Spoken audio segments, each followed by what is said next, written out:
Welcome to the panel where three founders try to figure out what the hell is going on. I'm Justin Jackson, the co-founder of Transistor.fm. And I'm Brian Castle. I am the founder of Builder Methods. And I'm Jordan Gall, the co-founder at Hey Rosie. Good to see everybody. Happy Friday. Good to see everybody. We're trying our new format. I'm the host this week, and I just got back from my founder retreat with my Transistor co-founder, John Buda. We went to Mexico. First time in Mexico for me. Nice. Holbox Island, spelt Holbox Island, just north of Cancun. Okay. Okay. Very interesting. We took, this island is like beautiful, but it is at sea level. Like global warming is not going to be kind to this island. It was gorgeous. We flew a little bush plane out there. It was propeller. Yeah, propeller. It was better. Otherwise, you had to take a 2-hour drive and then a ferry.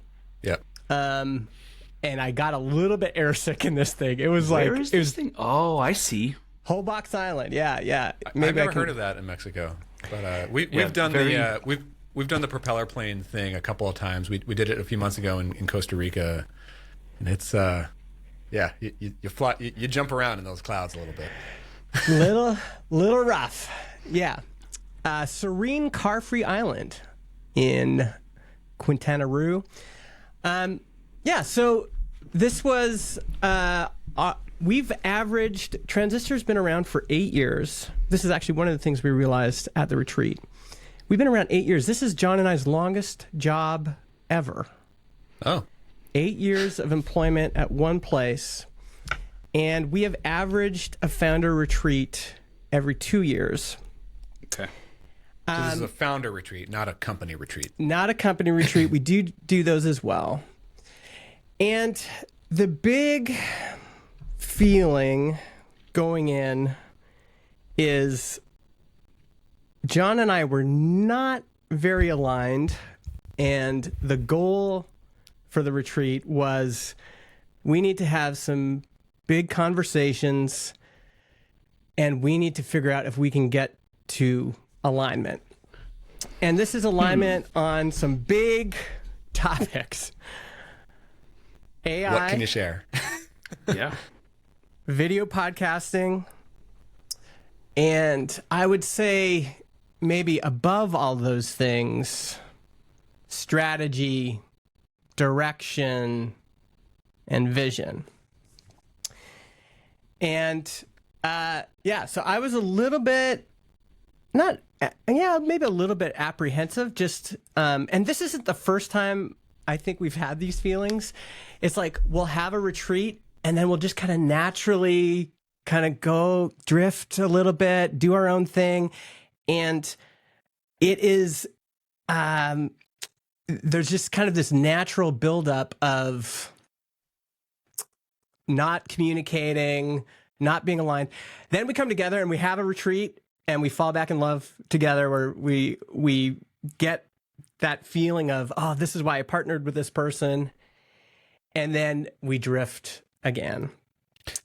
And coming out of this retreat, more than ever, I'll let you guys respond in a second here, but more than ever, I am so clear that for this company to work, John and I have to be aligned. We have to be aligned. We're both 50%. We made this bet together. We're in it together. And it's a marriage. We're with each other till death do us part, for better, for worse, for richer, for poorer. As long as we're doing Transistor, we have to be aligned, because if we can't be aligned, there's no direction. We can't set direction on anything. We can't say this is where we're going. We can't be like, this is the path. It just causes us to avoid making big decisions. And so alignment's not easy.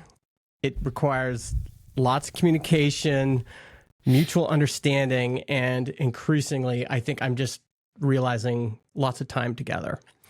So that's That's the intro. I have more questions. I like Jordan can probably speak more to the experience of having co-founders, since you have co-founders, but I just have more questions about all. Okay. So and I know it's very sensitive, and I'm sure there are plenty of things you can't really talk about on air, but I'll be as vulnerable as I can be. Like I think the main question probably on most listeners' minds is, what is the fundamental issue? You mentioned AI, you mentioned the getting into like video stuff, and like just setting the general strategic direction. What's like the open question in your mind? What's your stance on it? How's John thinking about it? What's the opportunity? Yeah. I mean, I think it's still like the underlying problem is communication. Like that, it doesn't really matter what the big issues are. It's just communicating about heavy stuff over Slack in kind of these little it does not work. Dangerous. I mean, when I talk to Adam Wathen, I think maybe Jordan's similar, but Adam is on the phone 3, 4, 5 times a day. Steve Shoger is in his house like every day. And we just haven't been great, especially lately, at just communicating more often. So when we're not like when you said like sort of after the trip, you tend to like drift back into the routine. Correct me if I'm wrong. It sounds like, okay, we talk about all these things. We're pretty much aligned when we're hanging out in Mexico together in person. Yeah. But then once we get back into the regular work week, it's like, well, now we're just sort of back to working on projects, but maybe we're not working on the right things that we said that we would be prioritizing. Yeah, I think what's changed now is I think, like, I really, this retreat wanted to get to, we can't avoid big topics anymore. So, basically it'll like, one of us will bring up a big topic and it'll be like, kind of like not really moving. And then strategically what will happen. So video is a good example. I brought up video 4 or 5 years ago. I said, I think this is going to be the main thing we need to focus on. Customers are coming to Transistor to distribute their podcast everywhere. And creators are creating audio and video. Like, so many people are doing exactly what we're doing right now, recording in Riverside. They've got that can output an audio file, but they've also got video. They're going to want to post it somewhere. We need to be a part of that pipeline. That's the main thing we offer customers. And it was just like something we couldn't, and this is on me. Like, it's just something the initial response I got wasn't, what I was hoping for. And I think I also had this feeling of like, I just need to kind of democratically get consensus for the whole team to set direction. And I think I've learned really strategy has to come from John and I. So it was just like, okay, we need to make big decisions together. And until we fight it out, figure it out, it's not going to happen. And what I don't want to happen, which is I think what happened, is because video was too tough of a thing for us to figure out, I was like, okay, let's put that on the back burner and let's just focus on this and this and this. But it was all like side dishes, appetizers, dessert. It's not like the main thing. And so my excitement wasn't there as much. These are fine things to build, but it's like, every SaaS in the world could revamp their billing system. That's a fine thing to work on. It doesn't move the needle. And I really want to get back to moving the needle. So yeah, I think video is a good example. I mean, just AI too. Like, how are we going to communicate our AI vision and policy to the team when we still haven't figured it out, right? This is like in a marriage. Like, you can't figure out how to parent your kids, or you can't figure out like all sorts of things. Like, if you can't figure it out, then it doesn't work. So, yeah. I'm hearing a lot of clicking over there, Jordan. These sound like good thoughts. What do you got? I'm taking notes. Because I have a lot of feedback, but I don't want to lose it. And okay. Let's hear it. It's not a marriage. Okay. It's a dictatorship. Oh. This is why we got Jordan here. Keep going. This sounds like a marriage. And in marriage, it's okay to require consensus. If we're going to do a certain thing, we need to agree on it if it's a big thing. And you're not going to override your spouse with something having to do with your kids or something, because it's a different context. Yeah. So the big thing is that I sense a discomfort without consensus. Yeah. And I am saying this critically, but I sympathize because I'm a middle sibling. And my whole life has been consensus building. It's actually like one of my strengths is to understand what people need in a certain situation and all that. And it is a real strength when team building and when creating an environment that people enjoy working in. Yeah.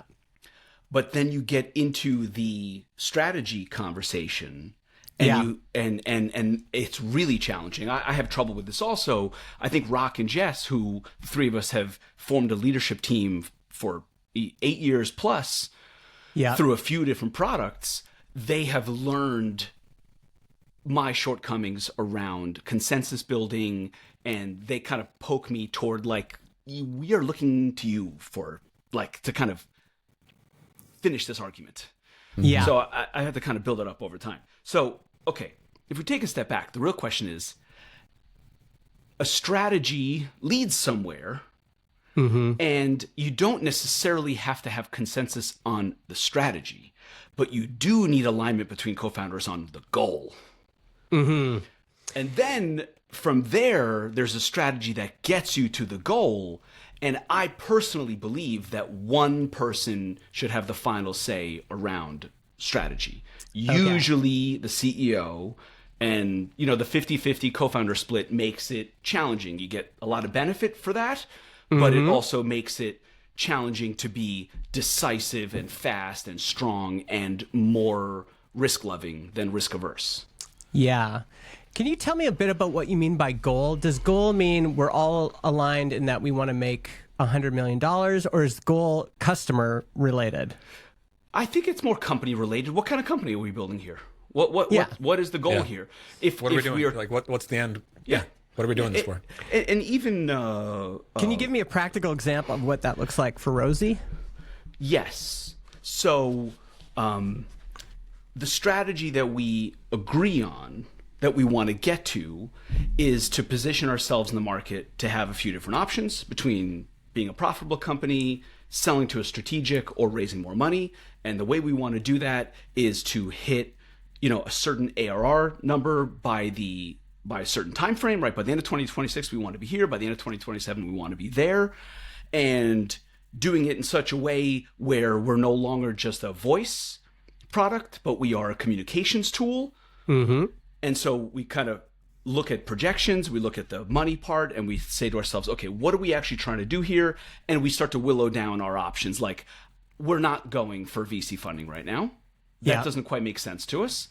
So that, that entire path has just been cut off as that's not actually what we're going for, which makes it easier to identify what we are going for.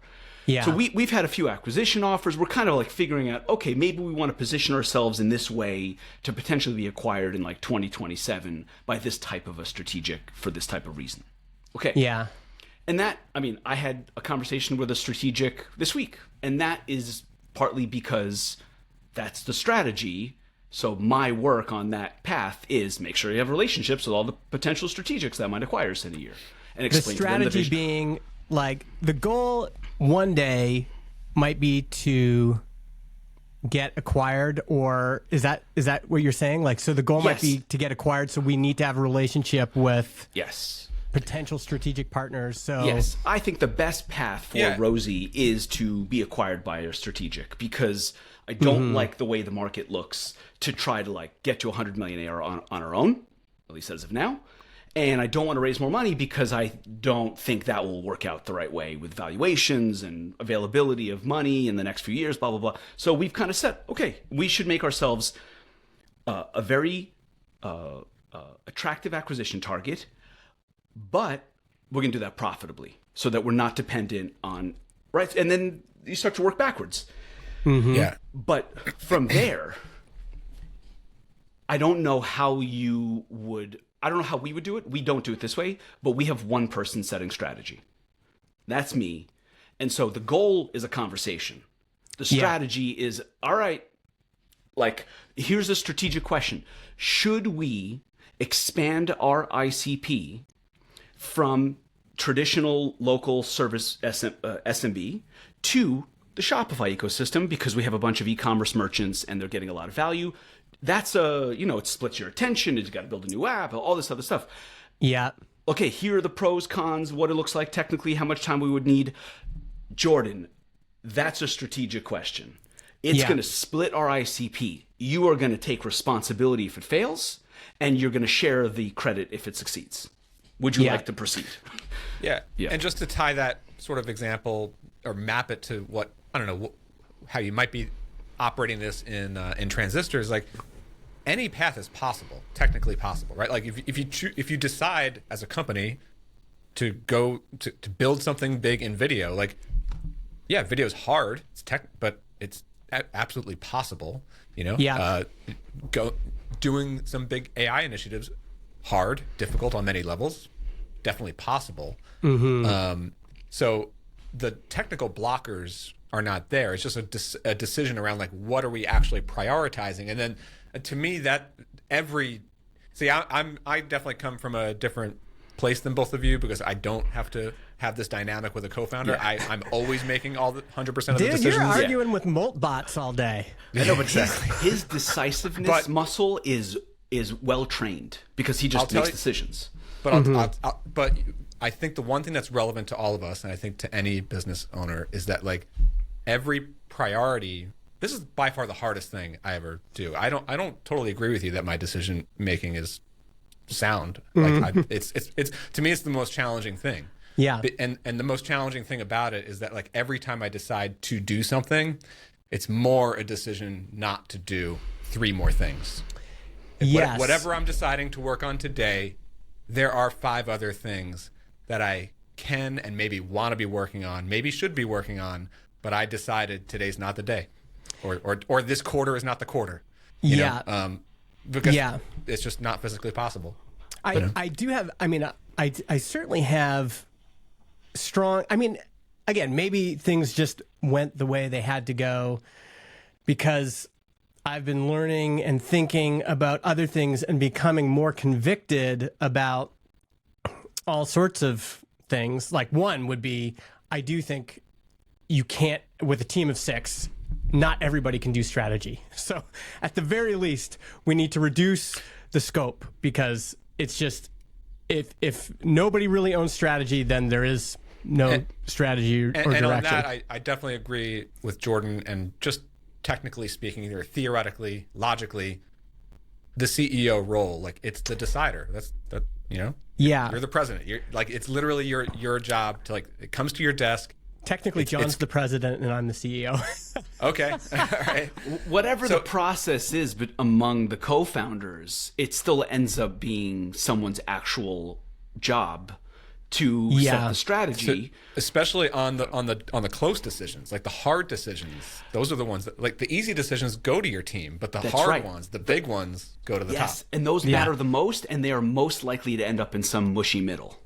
Yes, and so here's the thing that I'm very convicted about now, especially in the age of AI. Yeah, we could build anything, but what do customers want 80-90% of the time? What do 80 to 90% of the customers want 80 to 90% of the time? What are the big rocks that we need to have, that we need to focus on? And it could still not work out. It's still a bet, but I'm more convinced than ever that people want to upload one video file to us, have us distribute that video to YouTube, Spotify, Apple Video HLS, and distribute the audio version to Apple, Spotify, Pocket Casts, everything else. When we use that as our main slogan and headline on our homepage. It's what converts the best. It's why people come to us when we ask them, what are you trying to do here? They don't know about hosting. They don't know about RSS. They don't know about XML. They don't know about any of that. All they're thinking is, I want to get my episodes out into the world.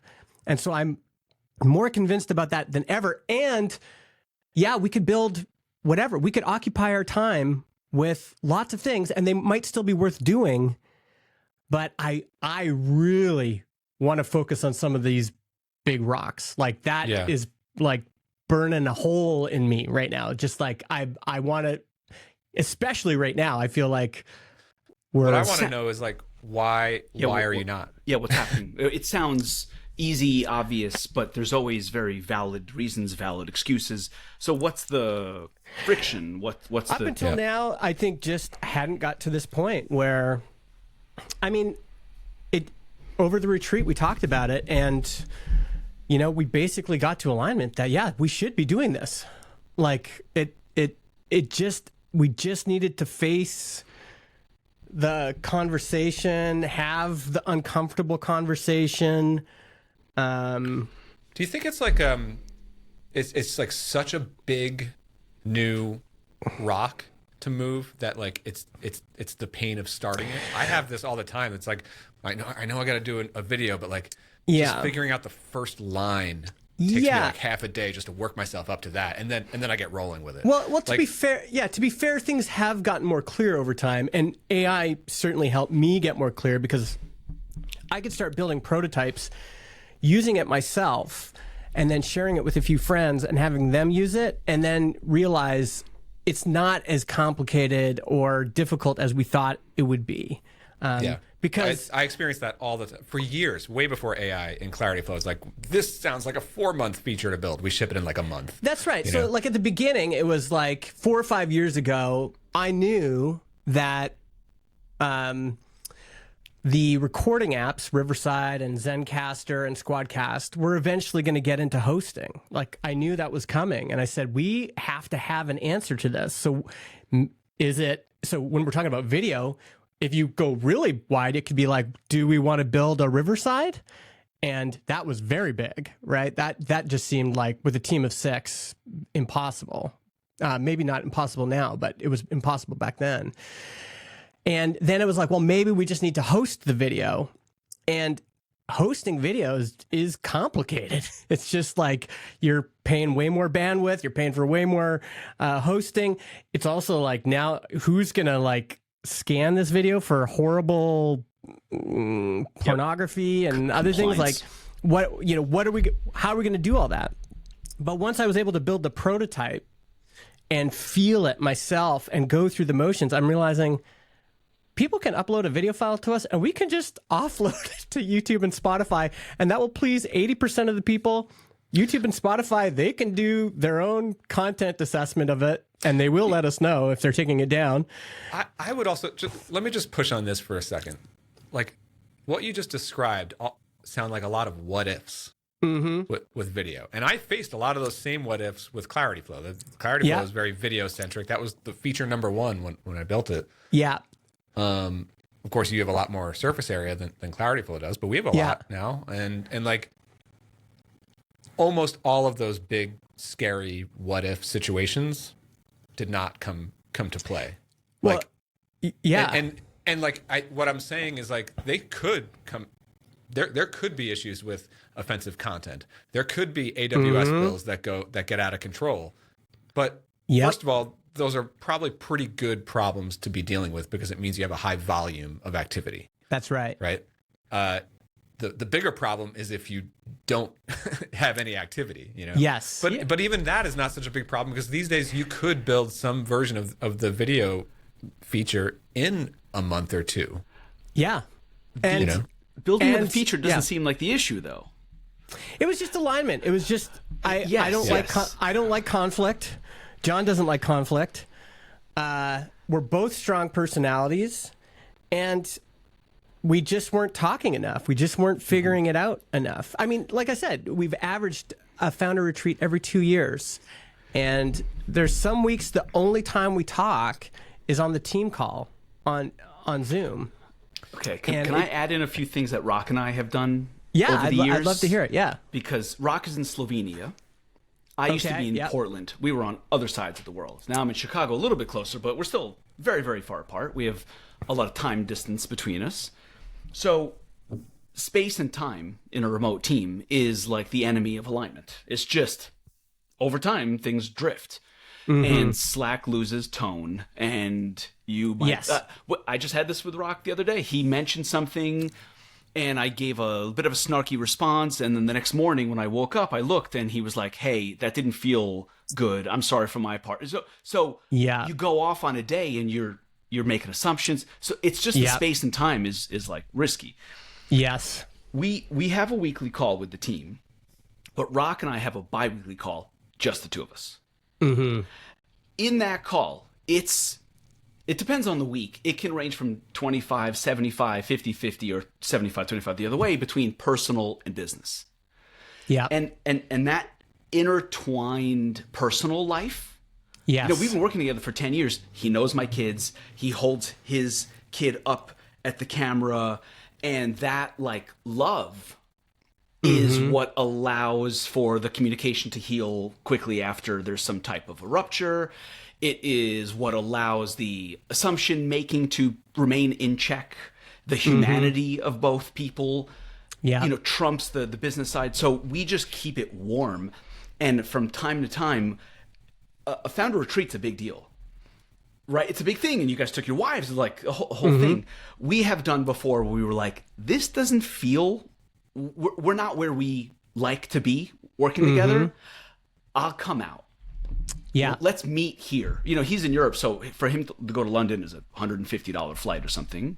Yeah. And we'll just eat a few meals together, for 2 nights, 3 days. And we call it business. We end up talking business 10% of the time. Yeah. And we enjoy ourselves. And then that it's like a long distance relationship. That keeps the fire going for months.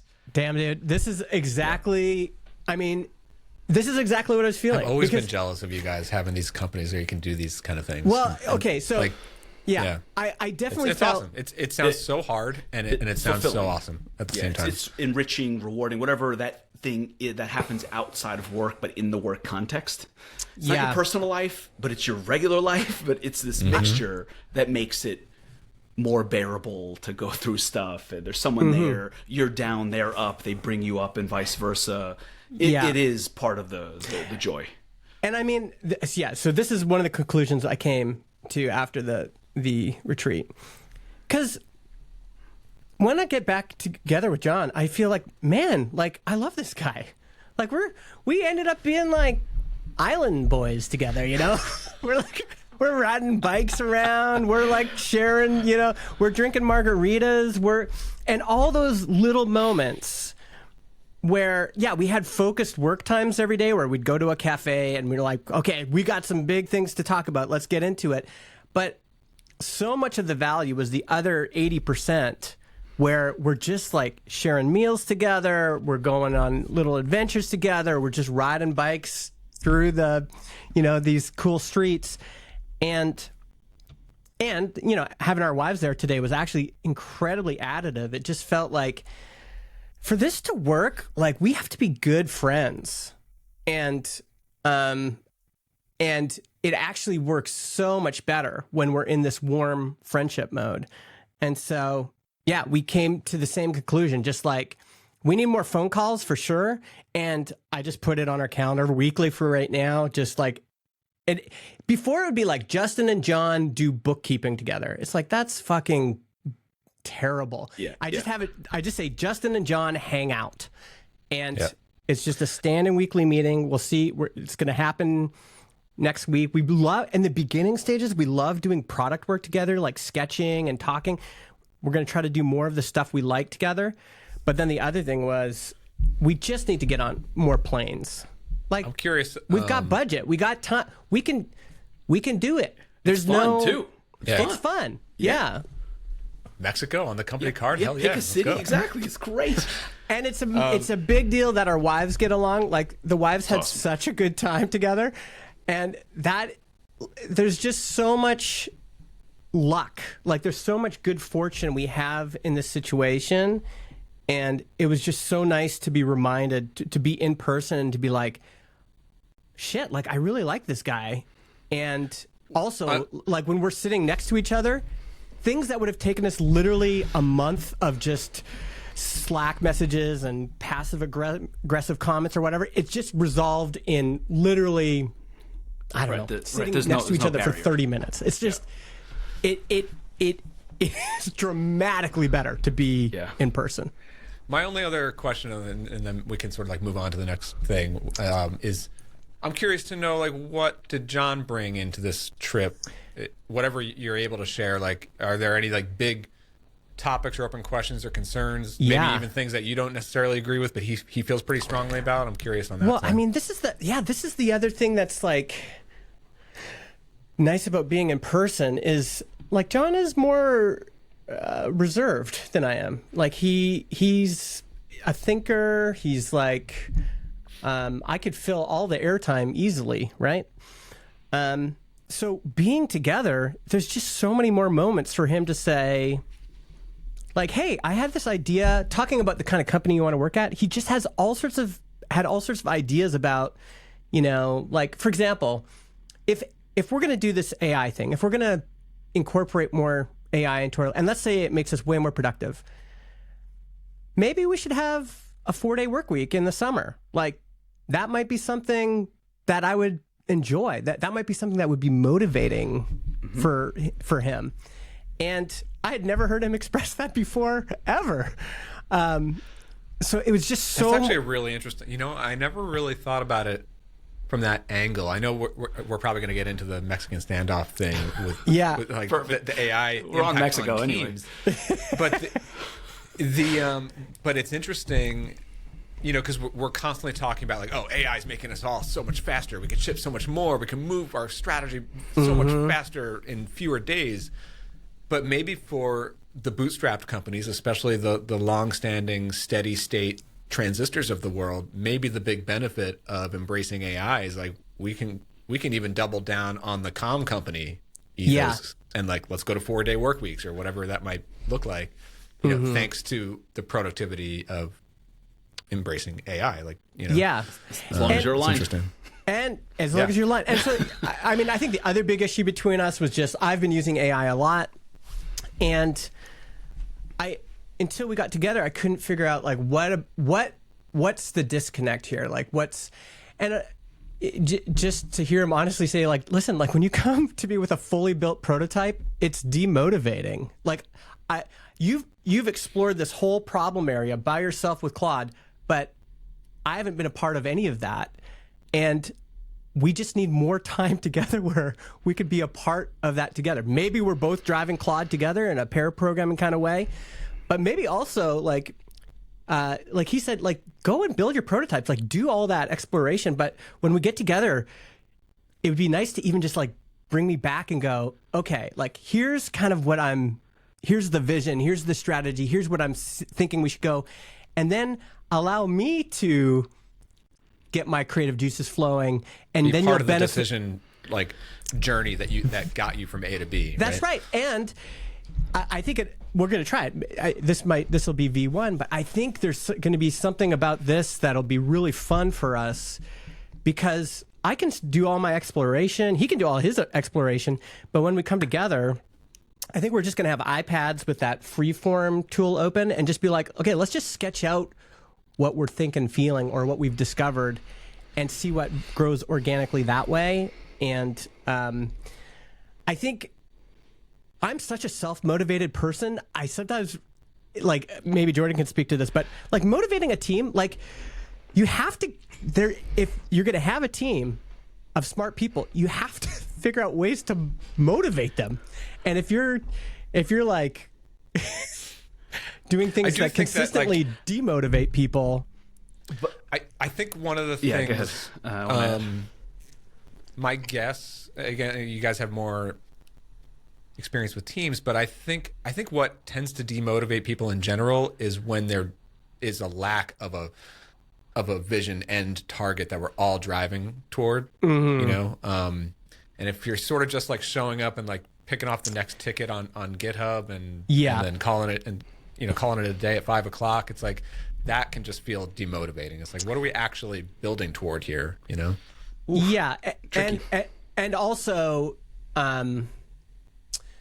if I'm doing too much in a cave by myself, and I'm not, and then I just surprise people with stuff.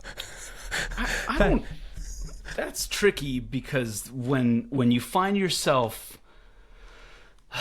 like restraining yourself and your motivation, that's not fair. Yeah. You do need some space. This seems to be coming up among teams. These like, it's not personality difference. It's like people have different responses to something like that. Yeah. To I have been the person that builds the thing. I'm used to you bringing ideas and design, and then I make a lot of the decisions when I build them. And now you're coming to me with something fully built, being like, wouldn't this be awesome? Let's get this into our product. Yeah. And you feel like you have been skipped in some way. Your opinion has not been... I would not want to slow the person down. I would want to figure out a way to allow the person to do their thing. Anytime someone's self-motivated, the last thing you want to do is, hold on a second. You need more breaks. Like, no way. That doesn't make sense. Yeah. It is fair to say, in this process, this is how I want to participate.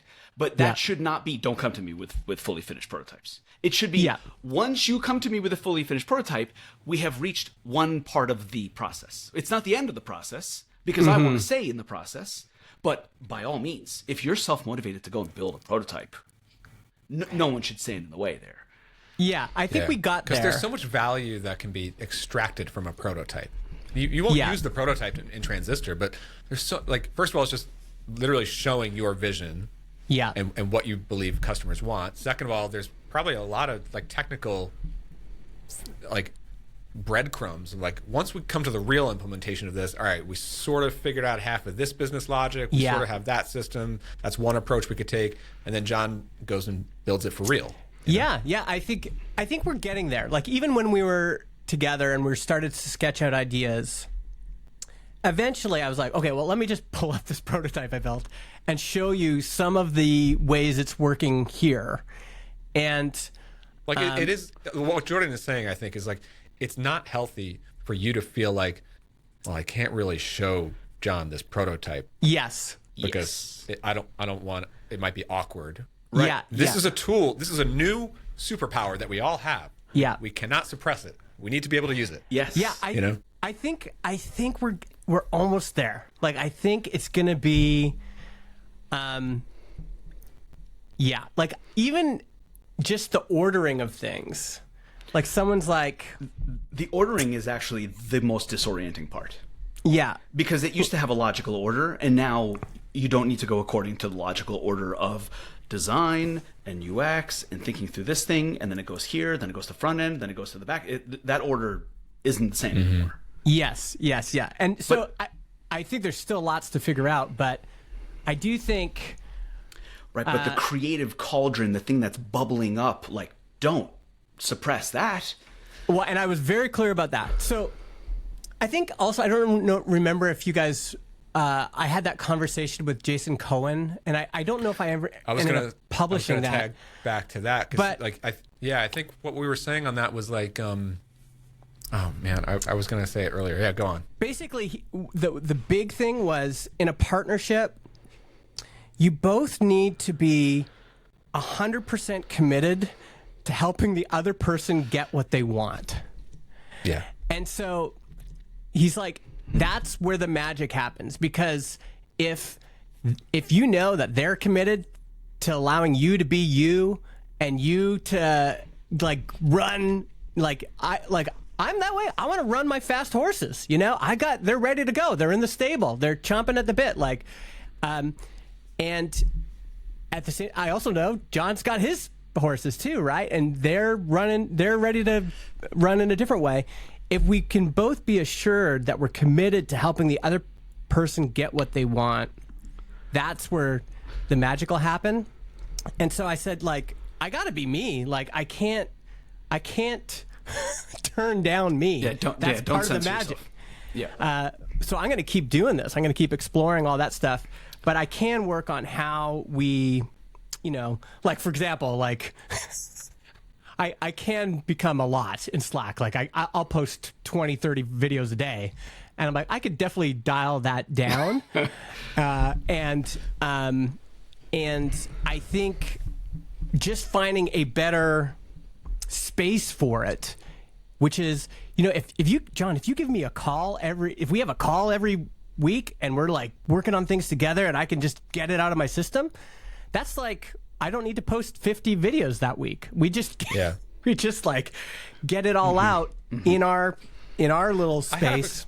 I'm curious to know from Jordan, especially what you've seen from Rock's end on his embrace of AI and how his side of the product process has changed in the last couple of months. I don't know if you could speak to that. He has had the first big problem was frustration around the process being too slow. He was confused on why he should be censoring himself. He's like, but I'm done. I can do this now. Why am I waiting for this second part of the feature when I can just do it right now? But just because it's not in the ticket, I'm supposed to not do it? And then I pass it off and then I have to get approval. He was like, I don't like this. This feels too confining. And in some ways, what actually happened was he started making assumptions. He started getting frustrated at the product part of the process because he assumed that the person running the product wouldn't want to give up that power in the process. And he was like frustrated. And then as soon as we brought this to Jessica, she was like, I don't care. She was like, whatever we need to do, then let's go. I don't want to get in the way. I want the superpower too. I want to be able to do more things on the front end. Can you help me with that? And we were like, oh, well, it's happened a few times. And she always surprises us to the good. Every single time it's like, oh my God, she's going to come back from maternity leave and we have pivoted from Rally to Rosie and I hope she's going to be okay with it. And she was like, what? Of course, let's go. Isn't this how all hard communication is that you just pre-imagine how the interaction will go. Yeah. And then you make up all the reasons it's going to be tough. All those what ifs. It's like you don't worry about it when it's actually a problem. Yeah. What I wanted to add in when I heard you talking about you and John and maybe the zero-sum nature of are we going to do this or are we going to do that is we make deals. Rock and I have some deal making. And the closer you are to bankruptcy, the fewer deals you can make. Yeah. The more real shit is, and there's not much money in the bank account, you don't have a lot of customers, then like you can't make deals. You can't be like, well, let's do my feature and then we'll do your feature. No, you have to like follow something more strict. But as you get away from the death zone, and you become more stable, you can make deals. Okay. I really want this. Love this. You want to get this done first because that would set it up properly, and you don't want to inject this into the code base because you want to move to the new version of Laravel before we do that. Like, okay, you get that, and then I get my thing, and maybe it's over the course of a quarter. Yeah, and it doesn't need to be this week. The same way when you're really close to the death zone, you're like, this is what customers want right now. I don't care what you want. You have to do this. Yeah. You guys don't seem to be there, so you can make deals. You can say, you layer in like that 37 signals element of like who cares more in this situation. And if you're both co-founders and you're 50-50 and you really care, you should have the space to say, yes, let's do both. You want to go first? Cool. But I also want, and if you want to pare it down instead of being this gigantic massive feature, then let's do this part and then see what customers say. So you can kind of make those deals so nobody loses and nobody feels like it's like a tug of war. Yeah, I love that. It felt like that's where we got to, like in some ways, I went to the retreat feeling like John hates AI. And then he said, okay, first big thing I want to talk about is if we're going to use AI, like, and it makes us more productive, like, what do we get out of it? Like, I kind of want like something out of it. Like I want their like Okay. 4-day work week or something. And it started to feel like, making deals. we can make deals. Yeah. And but the other thing that was surprising as a part of it is you might be closer together than you think, because in my mind we were way far apart. And then I realized, oh wait a second, we're this far, like yeah, if the deal is we adopt AI and maybe we incorporate 4-day work weeks into our, like maybe we try it for a summer or something like that. Hell, I don't sure. want to. I'll do that. Yeah. I don't want to speak for John. He's not here. So, but I wanted to make him the special surprise guest, but he got a little bit of a Mexican stomach. Oh yeah. But There's the risk. I would also beg the question of like, why are we against or slow or hesitant to start embracing AI? And I do get it from a team standpoint. Like, let's not push it on the team so quickly. Let's ease that in from an organizational standpoint. I sort of understand that. That's really hard for all teams. Mm-hmm. But as Jordan was just describing Rock's experience with it, I think any serious, I'm not saying John's not a serious developer, and I don't even know really what his stance is on this. I just mean more in general. Yeah. Because I hear this sentiment out there in the world from developers. Yeah. Like I just don't. I don't see how you cannot be so excited about the possibility of like changing your workflow in some small ways, some major ways, to start to build agentically. Like I understand that people love the poetry of writing code and everything, but I'm sorry, we're past that now. Mm-hmm. You know. Yeah, I think not in the pros. Like you can do that on your hobby projects, but well, this is the other fun pros. thing is that like we build with AI now. I want to add something to the that. fun thing. Again, like we hadn't talked about it. I was scared to talk about it. Is the truth. I was scared to talk about it, and so I would bring things up, and maybe my way of dealing with it is I would just keep bringing things up in team meetings and in Slack, and but not actually like passive aggressively. Thank you. Mm-hmm. That's what people do when they don't feel they can communicate clearly. That's right. Yeah. So I was doing that, and so I'd never really even asked him like, "What have you used it to build?" And he's like, "Oh, I've been using it for all of these personal projects," and he told me about these personal projects he's built end to end with Claude Code. In my brain, he just hates it, but in reality, he's using it. We're not completely aligned, but we're a lot closer than we thought. And then when I actually start talking about like, what are your concerns? We can talk through that stuff. So yeah, I think in the market, the people that are opposed to it, there's a variety of things that are making them opposed to it. In the some market, of them you are, mean like customers with like AI features, or no, I mean like developers that are grieving the loss of their craft. like the job market. I want to just touch on that for a sec, because Brian, my instinct response is like yours. Mm-hmm. I hear your objections, but what in the world are you thinking? This is not optional, okay? But I think whenever I hear myself that convinced of my point of view, maybe we have to acknowledge or something there. Maybe we're drinking too much Kool-Aid. Well, it's like we can feel like we're right. However, there's something going on in certain segment of the developer community. They are not stupid. They are ambitious.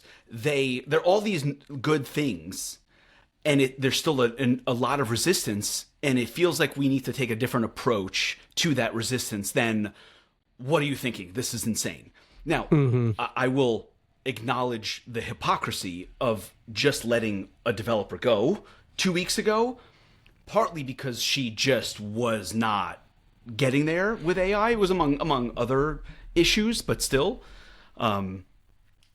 there's something going on there. If you think about your situation, Justin, you're not gonna fire anyone. No. It's not. It's not. It can't be from a position of like a threat. Like you must do this or X, Y, and Z. So what is the slightly softer, more understanding approach? This feels like it's also happening around more established products and more established code bases that have been around longer, and there's more resistance to just, well, this thing's brand new, let's just go from the start. So it's like there's something going on there that's more valid than we want to acknowledge for so long. Yeah, yeah, and I mean, to also be fair, so John and Jason have used Claude Code for some pretty major projects that we just had been dragging our feet on, switching from basically one model to another model, like reorganizing how we handle private subscribers. They did this giant migration. It was a big PR, basically all with Claude Code. And so we're using it. I think it's all the messy other stuff. Like, just like, who gets to contribute to the code base? Who's going to review all that code? There are some things when you have 36,000 users, you want things to be solid.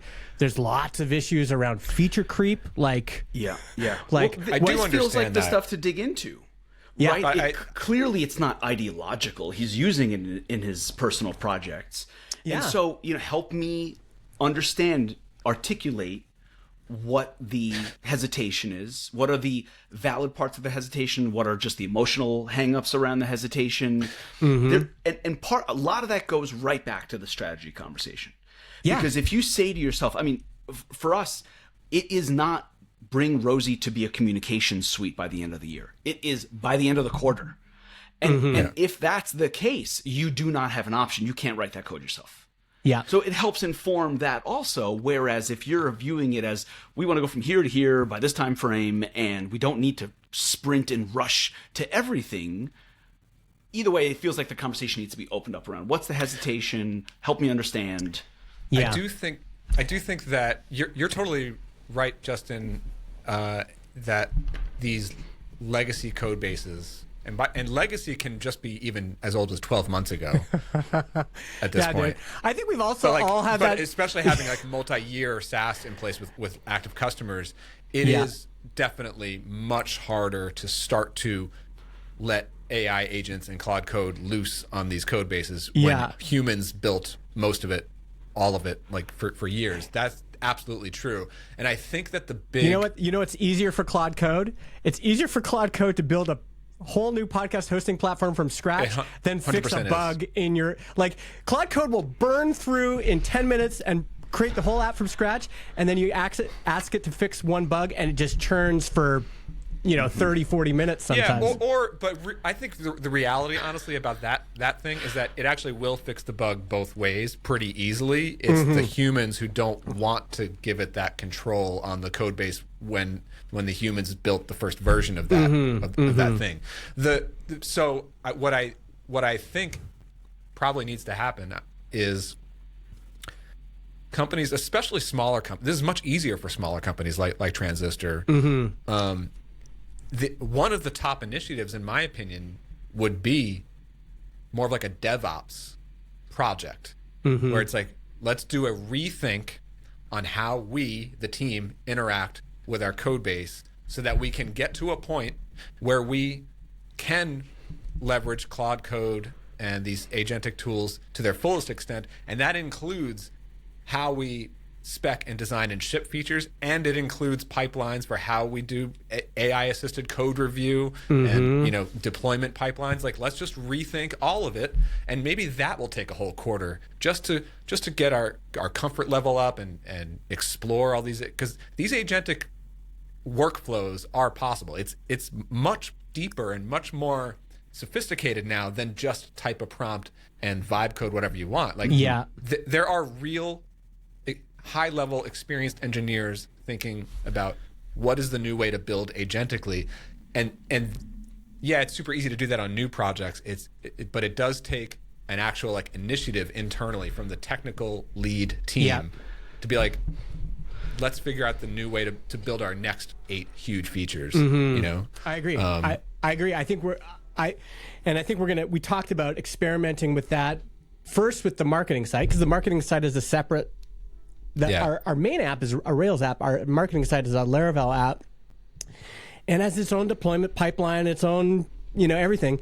So the idea is like, let's figure out some of that DevOps tooling, etc., on the marketing site first, and then see what we figure out, and then move on to this other stuff.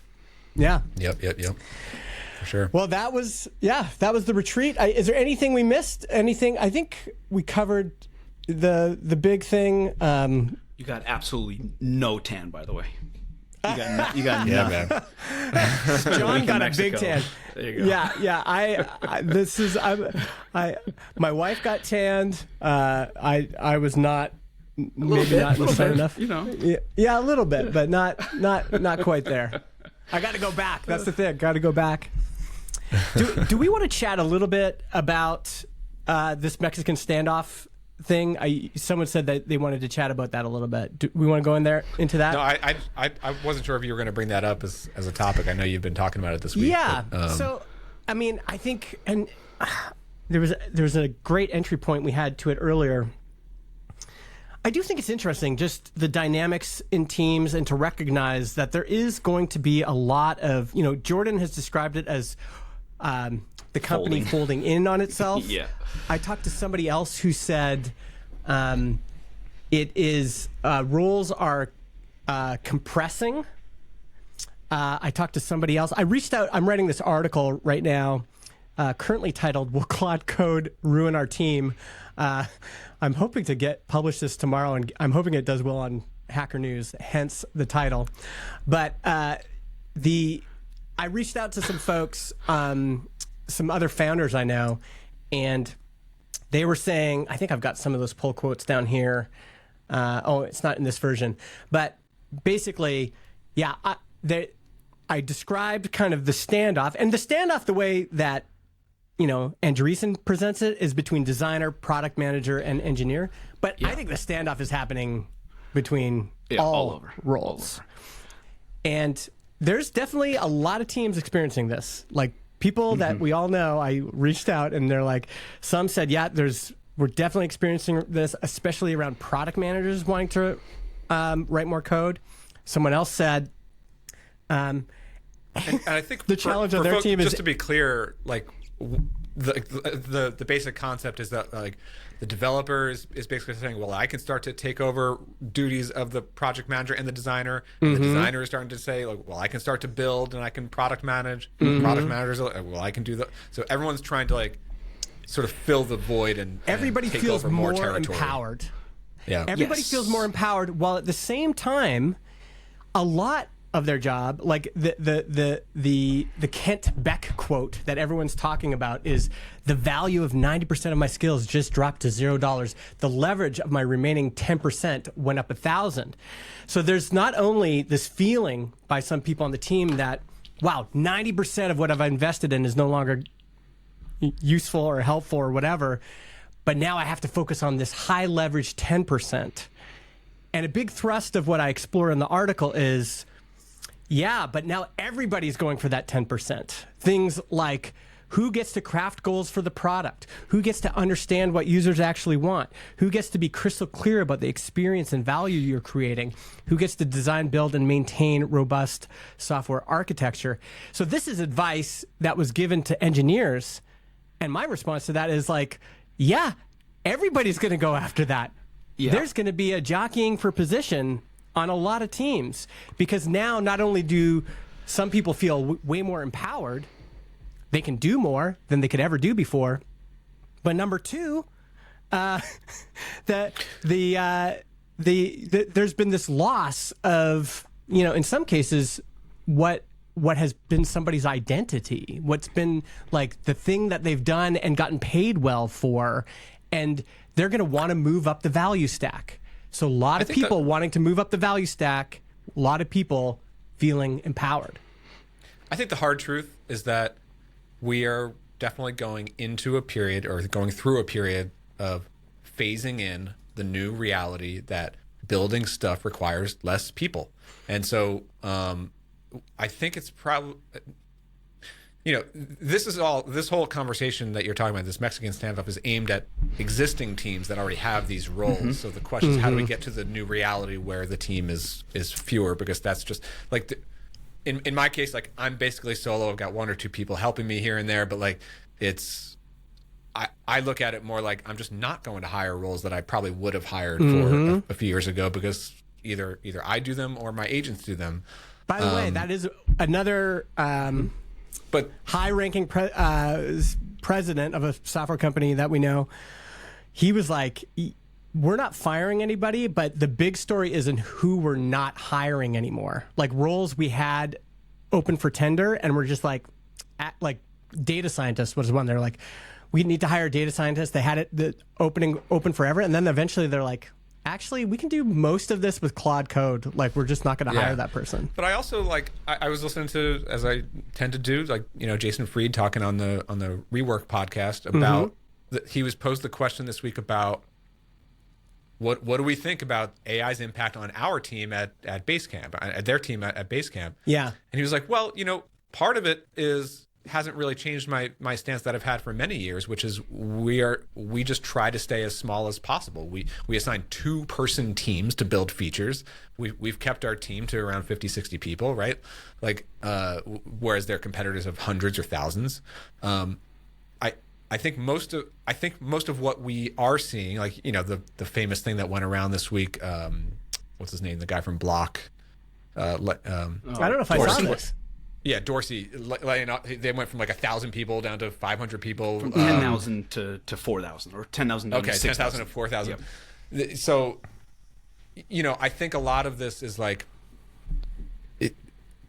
they were overhired in the first place. Mm-hmm. Yeah, severe. And AI, I don't really see it as like a direct result of like AI makes us faster, so we don't need these roles. Maybe some of that is at play, but there's also like, what did all these people do in the first place? Did we really need them? Yeah, those those companies are very hard to, find a proper analogy to our companies.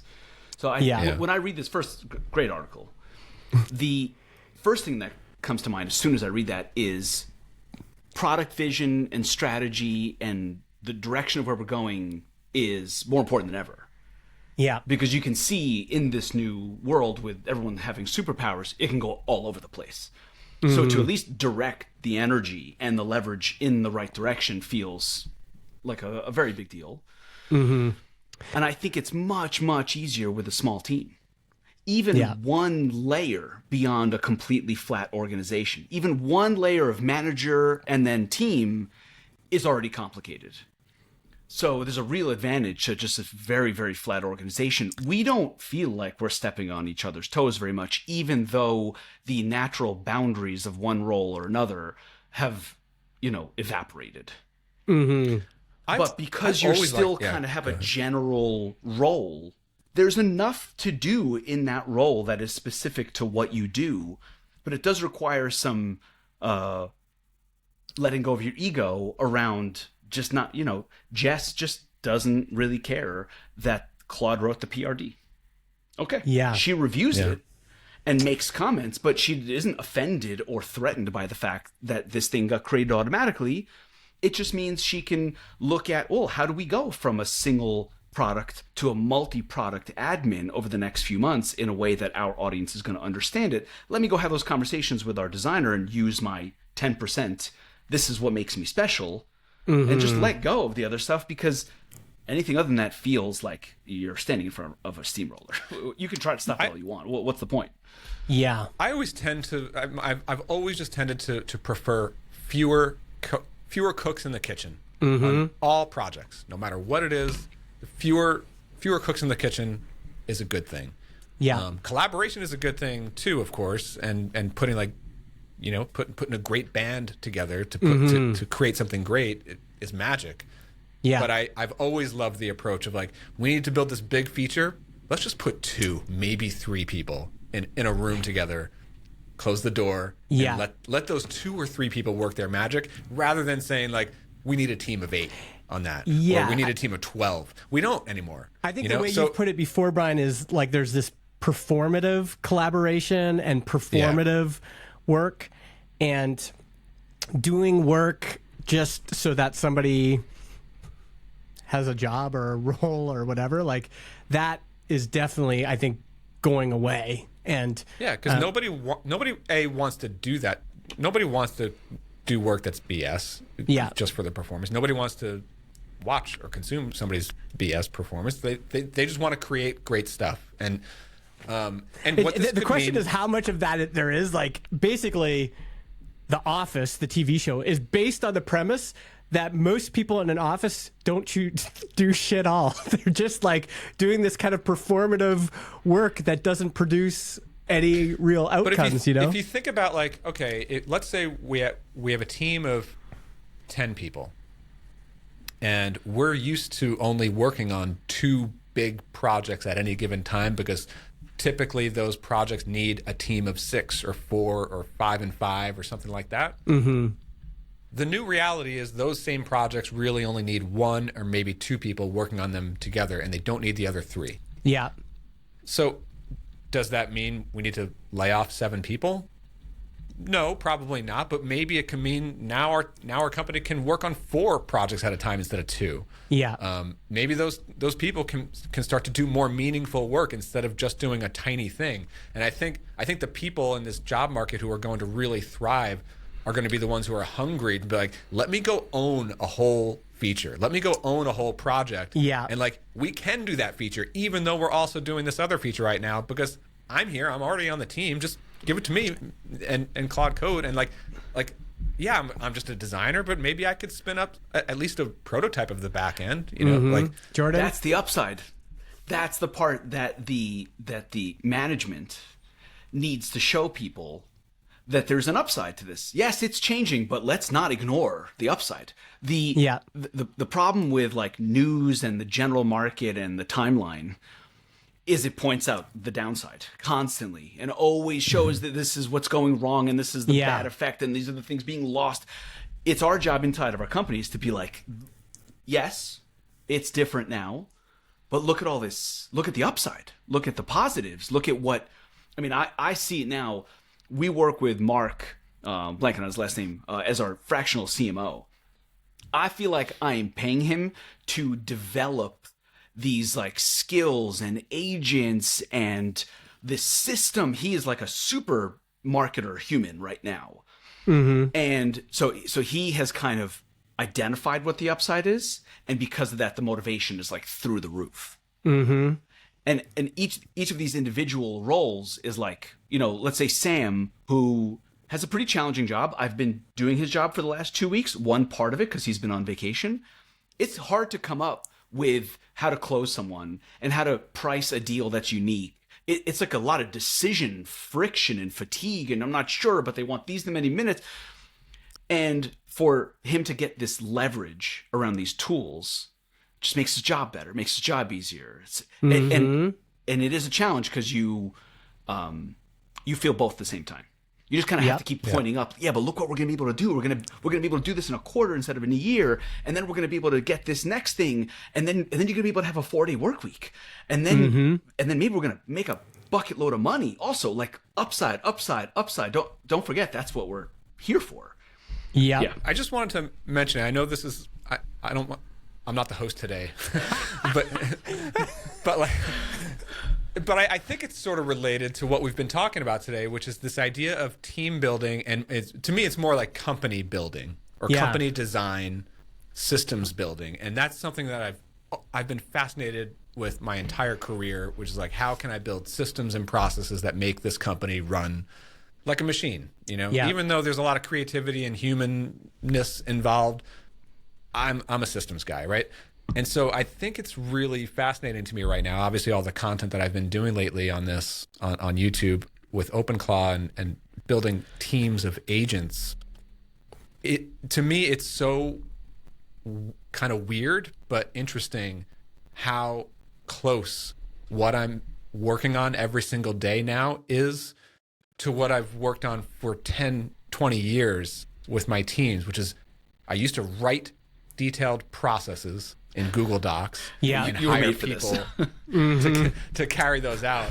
And I'm literally writing, or me and Claude are writing processes in skills and assigning them to AI agents. Yeah. And then also there's a software element piece to it where I'm building technical systems to be able to delegate and have agents actually pick up tasks automatically and literally work like employees on my team.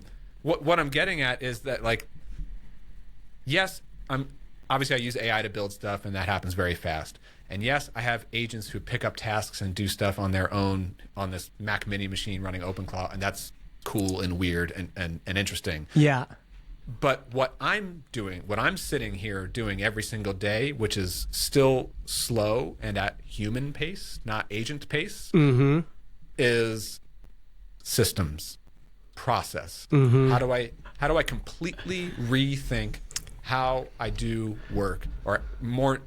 But really, it's like I'm rethinking, like, how do I operate a company now? It's different now, and like I really think that founders, team leaders, like, that needs to be your job now in 2026. Is like, it's a total rethink. That, like, it's also interesting to me, this whole OpenClaw project. It's much different than working with Claude Code, because with Claude Code, I'm just spinning up an app and building it and shipping it. Takes me a day. But my work on OpenClaw and building a team of agents is every single day for going on 6-7 weeks now. And it's an evolution. And it started to occur to me that, like, nothing has changed. I'm always working on a company. I'm always working on the company is the product. The company is the system that is always changing. It's never in a finished state. Yeah. And, like, that's how we should be thinking now. Of course, there are definitely still roles for humans. I think about the roles that, like, have to be filled by high leverage owner type people, you know, like a video editor, you know, somebody working with clients on the consulting side of things. And, like, those are people jobs. Yeah. But the process jobs, like, it's a system, and we should, everyone should be involved in, like, how do we rethink this and build new pipelines and build new systems and leverage it and like just get our hands dirty and learn this stuff, you know? Yeah. Jordan, you had something? That's my TED talk. Thank you for So I think Brian's right, and that's partly why this new reality lends itself so well to his approach and why it's working for Brian him. was made for this. Yes, Brian yes. is in the perfect spot. He's solo founder, loves processes. Systems thinker, right? All these things, but not everyone is. Yeah. And maybe that's part of the challenge that some people have. I'm not a systems thinker. Yeah. So it doesn't come as naturally to me. I can wrap my mind around what's possible. And for me, it comes out as something like, well, I want marketing to have the same leverage as engineering. And that's another way of saying, well, you should build a marketing system the same way you built an engineering system. Right. But maybe my doesn't flow through the logic for me in quite the same way.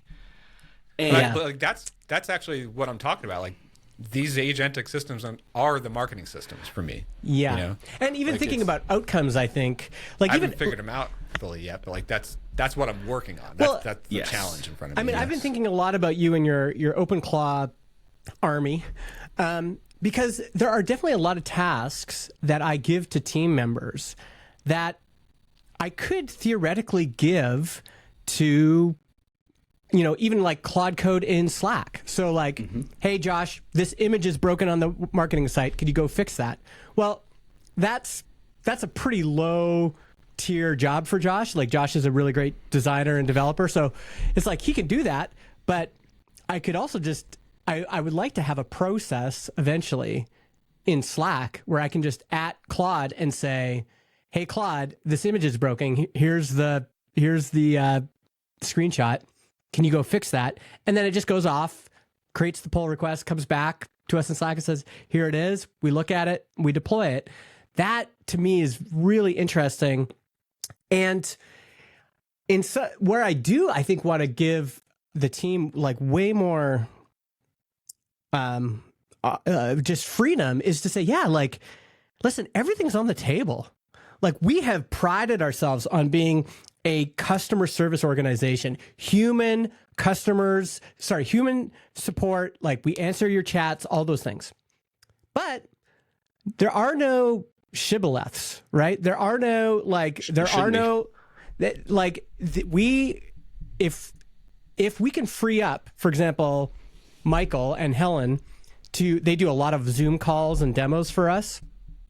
If I could free them up to do 10 times more of those, that's a pretty high leverage activity for them to be doing. Mm-hmm. And if it means that we have a really good AI bot that answers people in the first second and says, oh, that's a great question, here's some answers for you, that is totally counterculture to us, but no shibboleths. Like, no, am I using that word right? Yeah. I don't even know what it means. Yes. But the thing that comes to mind, this goes back to the very beginning of our conversation about like choosing what to work on, and which means we're saying no to other things. Mm-hmm.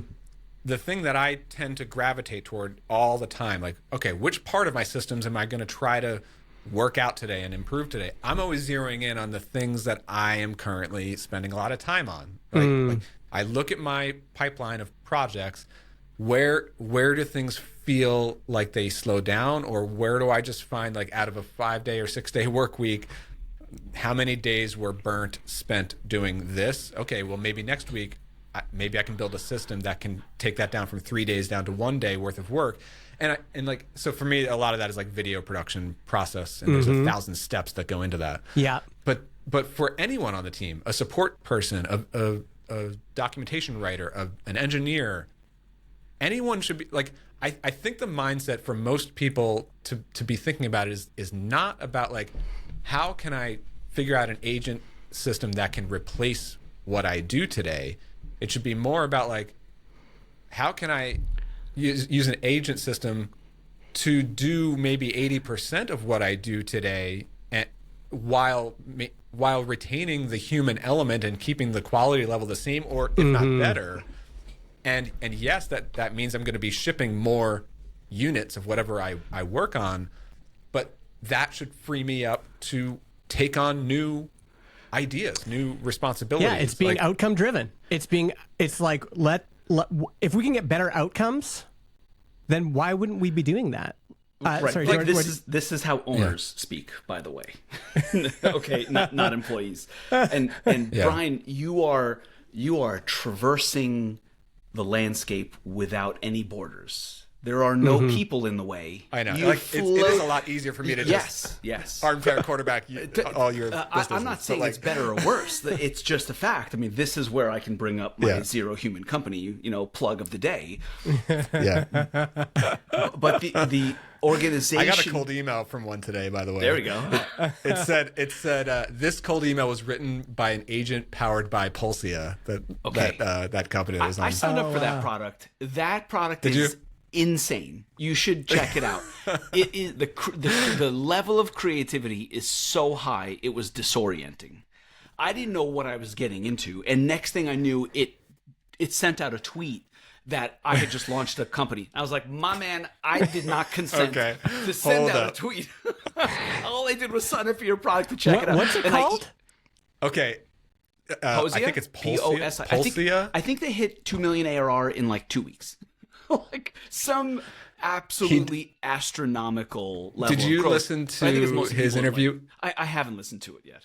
I listened to the one with and I Andrew said your Warner. product is absolutely insane. I think I'm just a boomer, but I love it, and it's creative off the charts. And good luck with it. and delete my account.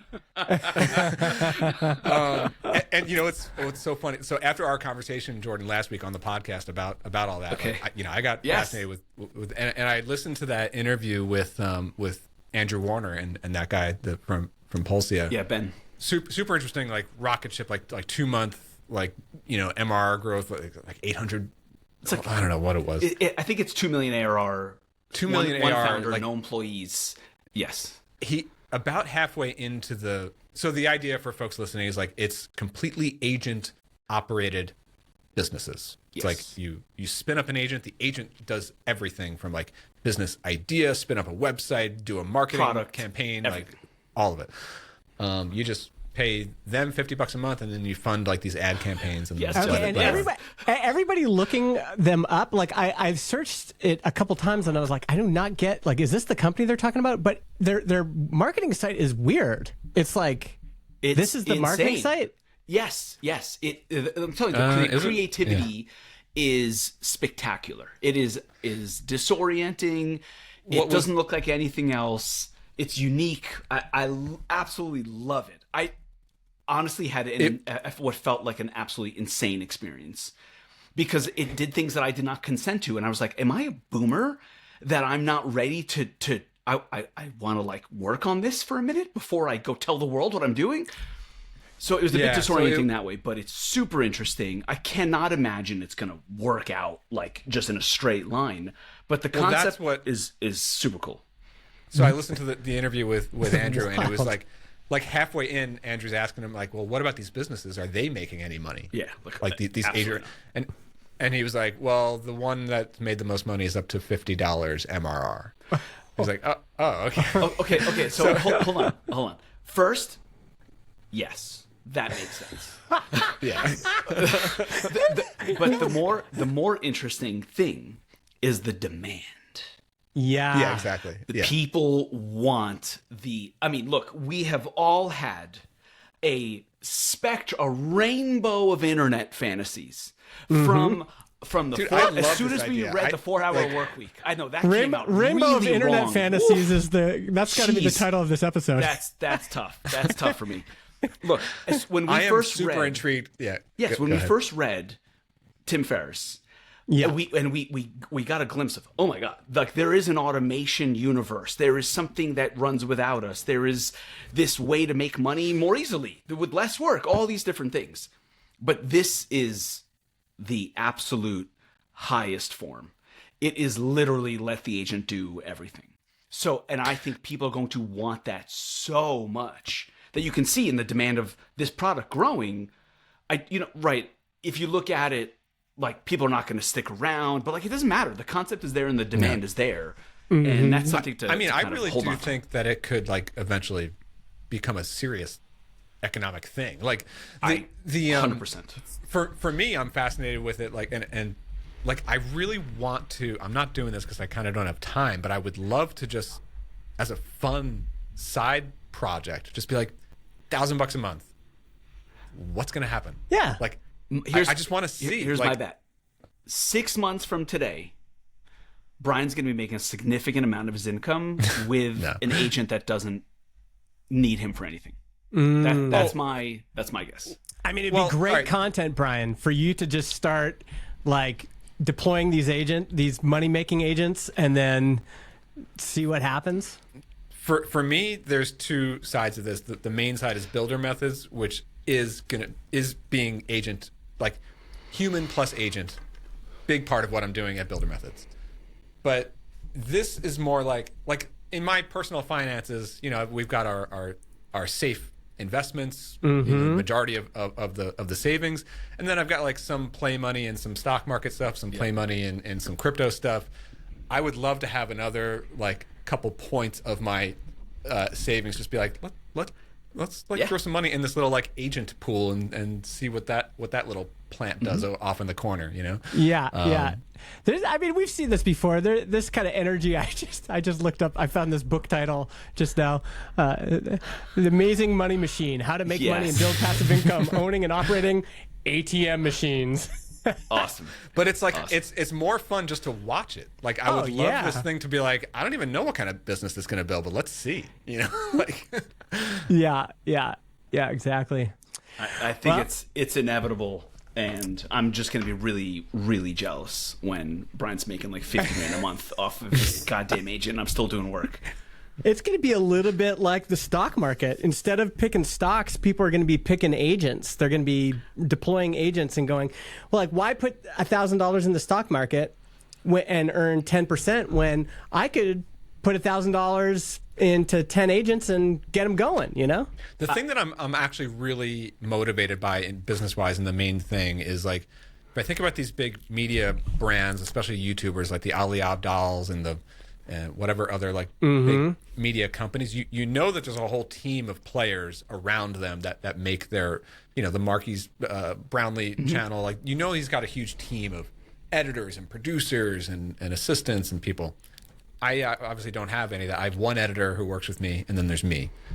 And I'm trying to build out the team. I'm already doing this now, where there are like 3 or 4 roles, small parts of the production process and the creative process that, like, I'm trying to see how far I can get with like mostly agents, and then me doing it, and then maybe an editor. Well, yeah, everything's a bet. Hiring is a bet. Picking stocks is a bet. Jordan, you had something to say too? I wanted to point out that you are ahead of things in your view of betting on the agents, because you don't actually have to deploy the agents. A very small percentage of people know how to deploy agents. A lot of these zero human company agents have a crypto token attached to them, and people are just buying the token. And what the founder of the founder of the agent is doing is actually separating themselves, so that the money being made isn't being made to the human, it's being made to the agent, and a portion of it is going into these token trades. And so you can literally bet on an agent. You can go buy the Kelly token now. You can do it with Juno. You can do it with Felix.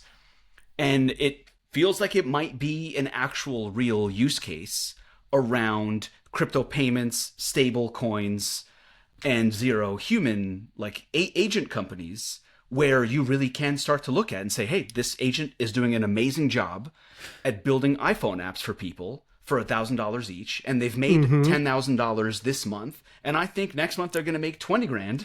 And I think you're more in that side of it than I am. I don't quite buy that part of it. Like the crypto angle. Like to me, it's just more of like simple bootstrapper. Like, let's see if this thing can just spin up a website that generates any revenue whatsoever, and then let's triple down on whatever marketing campaign it has on it. Yes, for now. Yeah. Talk to me in 6 months when there are agents out there making $10 million a month, and then you're like, how do I get in on that? And then you can see that there's a public market for it. I mean, there's a betting market right now for everything. There's a betting market for whether or not we're going to invade countries. There's a betting market for everything. So eventually, people will be betting on there will be AI agent sport teams and sporting events, and it'll be like my agents against your agents, and who can take down. I can see. If we thought that the crypto thing was dead, there's gonna be more betting, more crypto. Than ever. Also just treating it like a fund or more like a portfolio, which is I'll throw $1,000, $2,000 a month at this and spin up 10 of these things, and maybe I'll have 2 or 3 winners. Those old angel list syndicates. Why not create a syndicate when you're investing in a bunch of All right, I think we're gonna end it there. Man. Hour and 30 minutes. The good stuff comes out at the end. The good stuff always comes. I mean, this is why I love doing the show, is that you guys are playing in fields I have not even seen yet. So this is just wild. This Pulsia website, people go look at this. Right now it is Times New Roman. It looks like a 13-year-old built this website, but it's making $2 million a year apparently. Yep. So, and Ryan Hefter says this is the proper length for an episode. So I think we nailed it. Delivered. Thanks, Friday. everybody. Shabbat shalom. We will see you next week. Bye. Later, folks.